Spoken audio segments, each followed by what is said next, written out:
모아타운 사업을 통한 노후주거지 개발 사업은 김경호 광진구청장의 역점 사업 중 하나인데요. 지난해 광진구 자양사동 일대가 모아타운 후보지로 선정되기도 했습니다. 네, 그런데 사업 추진을 앞두고 주민 동의 과정이 부족했다는 지적이 나오고 있습니다. 천세영 기자입니다. 광진구 자양사동 주택가입니다. 노후된 반지하, 다가구 주택이 밀집해 있는 이곳은 소규모 가로주택 정비 사업이 진행돼 왔습니다. 하지만 지난해 10월 해당 지역이 모아타운 후보지로 선정되면서 대규모 아파트 단지 건설로 개발 방향이 변경됐습니다. 김경호 광진구청장이 모아타운 개발을 역점 사업으로 추진하고 있는 가운데 광진구의 첫 사업지로 주목받고 있는 상황. 그런데 본격적인 사업 추진을 앞두고 주민들의 반발이 커지고 있습니다. 일각에서 주민 동의 없이 진행된 밀실 행정이란 주장이 제기된 것.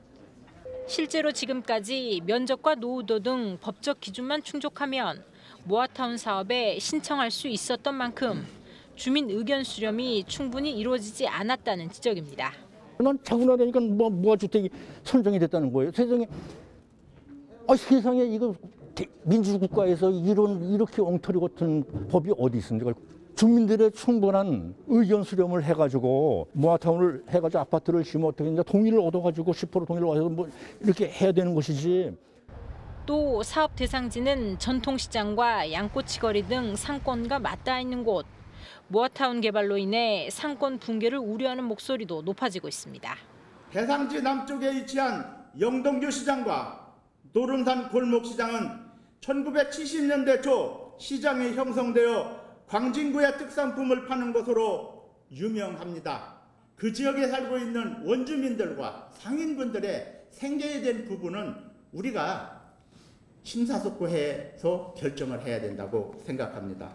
이에 대해 광진구는 관리계획 수립 용역을 진행할 때 사업 추진에 대한 주민 의견 수렴 과정을 거치겠다고 약속했습니다.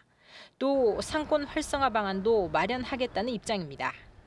공신력 있는 전문기관을 선정하여 설문조사를 실시함으로써 사업 추진에 대한 주민들의 의견을 먼저 확인하겠습니다.